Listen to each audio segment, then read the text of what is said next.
Хоккеисты, игроки и, конечно же, любители и болельщики такого прекрасного вида, как хоккей.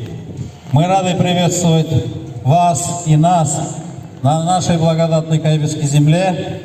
Это вот ежегодный такой турнир по доброй традиции. Заволжская зона, она очень дружная. Вот в каждом районе проходит на Кубок Главы такой прекрасные игры.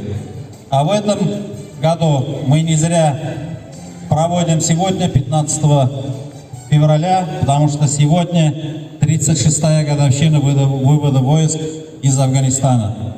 Мы тоже сегодня провели такое красивое мероприятие, пригласив этих ребят, которые также воевали, видели войну и защищали нашу Родину.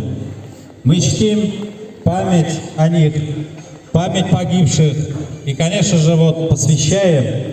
Понятно, что сегодня эта игра проходит на Кубок Главы, но плюс еще в этот год он ознаменован защитником Отечества и, конечно же, вот вывод войск из Афганистана 36 лет прошло. Вот все эти добрые цифры, добрые традиции сегодня мы хотим воплотить в одно единое.